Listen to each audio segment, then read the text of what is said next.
চলে যাচ্ছে হরিণঘাটায়, নদিয়ার হরিণঘাটায় স্কুলের জমি আত্মসাৎ কাদের মদতে এই বিদ্যালয়ের জমি ব্যক্তিগত নামে রেকর্ড করার অভিযোগ। তার প্রতিবাদে পথে নেমেছেন শুধুমাত্র স্কুলের পড়ুয়া শিক্ষকরা তা নন, স্থানীয় বাসিন্দারা অর্থাৎ স্থানীয়দের আজ এই ঘটনায় ক্ষোভ তার পারদ চলেছে। রাস্তা অবরোধ করে বিক্ষোভ চলছে, টায়ার জ্বালিয়ে বিক্ষোভ করেছে।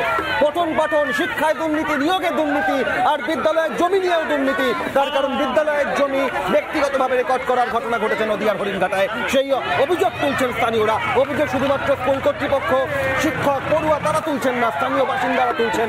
তারা বলছেন বিদ্যালয়ের জমি ব্যক্তিগতভাবে রেকর্ড করা হয়েছে। রাস্তায় টায়ার জ্বালিয়ে বিক্ষোভের ছবি দেখছেন হরিণঘাটায়। সংস্কারের নামে বন্ধ বিদ্যালয়, সেই বিদ্যালয়ের জমি রেকর্ড কয়েকজন ব্যক্তি। প্রতিবাদে উত্তাল নদিয়া জেলার হরিণঘাটা পুরসভার 15 নম্বর ওয়ার্ডের ঘটনা।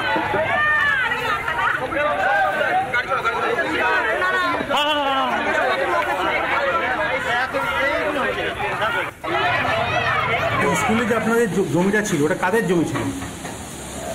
জমিটা তো স্কুলের নামেই থাকে, নদিয়া ডিস্ট্রিক্ট প্রাইমারি স্কুল কাউন্সিলের নামে। এটা দান করা জমি? হ্যাঁ, আমাদের দলিল রয়েছে দেখলেন। তা ওরা এটাকে আবার ওদের নামে নিয়ে নেওয়ার জন্য নিয়েছে। গ্রামবাসীরা যখন জানতে পারলেন তখন গ্রামবাসীরা ওখানে আন্দোলন শুরু করলেন যে আমাদের এই জমি ফিরিয়ে দিতে হবে, স্কুলের নামের জমি স্কুলের দখলে রাখতে হবে এবং আমাদের এখানেই পঠন পাঠন শুরু করতে হবে। এইসব নিয়ে ঝামেলা চলছে। সভাপতি এসেছিলেন, পঞ্চায়েত সমিতির সভাপতি, উনিও বলে গেলেন কিছুক্ষণ আগে এসেছিলেন যে যত তাড়াতাড়ি সম্ভব আমরা একটা সুরাহার ব্যবস্থা করছি এবং আপনাদের ওখানে ফিরিয়ে নেওয়ার ব্যবস্থা করছি। স্কুলটা 2 বছর ধরে বন্ধ আছে। আচ্ছা, ওরা রেকর্ড করে নিয়েছে নামে। কারা? পাশের বাড়ি সাইবুদ্দিনরা। 2 বছর ধরে বন্ধ আছে। স্কুলের মাস্টার এখানে আসে, মাস্টারকে চিঠি আসে, চিঠিতে গ্রামের লোককে ডাকাই, প্যারেন্টসকে ডাকিয়েছে। ডেকানোর পরে বলেছে স্কুলটা থেকে জল পড়ছে, তা আমরা 6 মাসের জন্য স্কুলটাকে আমরা ভবানীপুরে ট্রান্সফার করে নিয়ে যাচ্ছি। কারা বলেছে এটা? মাস্টারমশাই বলেছে। এবার মাস্টারমশাই সবাই রায় দিলে স্কুলে যদি ভেঙে পড়ে বাচ্চাদের ক্ষতি হবে, ঠিক আছে আপনি নিন, বলে তার মধ্যে মেরামত করা হয়ে যাবে।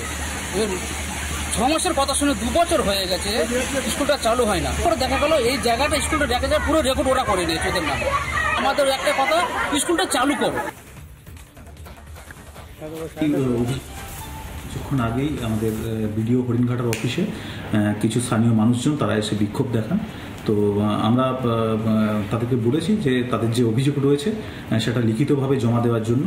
তো অভিযোগপত্র আসলে যদি এ ধরনের কোনো ঘটনা ঘটে থাকে সেই দোষীদের বিরুদ্ধে শাস্তিমূলক ব্যবস্থা।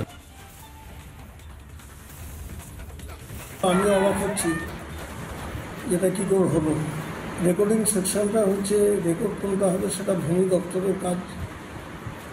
আমার মনে হয় এই রেকর্ডটা করার আগে একটা এনকোয়ারি করে নেওয়া উচিত ছিল যে ওই জায়গাটার অবস্থাটা কী রয়েছে।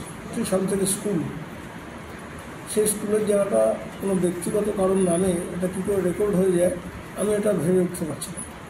তা ভুল যদি হয়ে থাকে কারেকশান হবে, এনকোয়ারি করে রেকর্ডটা কারেকশান করতে হবে। দেখলেন নদিয়ার হরিণঘাটার ছবি। নদিয়ার হরিণঘাটায় সরকারি চাকরি টাকার বিনিময়ে দুর্নীতি করে দখল হয়েছে, আর এবার স্কুলের জমিও দখল। হরিণঘাটায় বিক্ষোভের পারদ চলেছে। আর তার পাশাপাশি আপনাদের দেখালাম হুগলির ব্যান্ডেলে, সেখানে আইন শৃঙ্খলা পরিস্থিতির অবনতির জেরে এবার সরাসরি পুলিশ ফাঁড়ি ঘেরাও করে অভিযান। গতকাল চন্দননগর, আজ ব্যান্ডেল। সেখান থেকে আপনাদের দেখিয়েছি আজ দক্ষিণ 24 পরগনার রায়দিঘিতে। সেখানে এই দক্ষিণ 24 পরগনায় 20 মদে মানুষের মৃত্যু। সেই দক্ষিণ 24 পরগনা এবার রায়দিঘিতে মহিলারা রায় দিচ্ছে না, চলবে না এভাবে বেআইনিভাবে মদ বিক্রি। আর তার পাশাপাশি আশাকর্মীরা হতাশাগ্রস্ত হয়েছে। আর এবার স্বাস্থ্য আধিকারিকরাও আন্দোলনে স্বাস্থ্য ভবনের সামনে। পরপর দিকে দিকে ব্যান্ডেল থেকে রায়দিঘি, হরিণঘাটা থেকে স্বাস্থ্য ভবন, বিক্ষোভের বারুদে চড়ছে উত্তপ্ত বাংলা। সব খবরের দিকে আমাদের নজর রয়েছে একই সঙ্গে।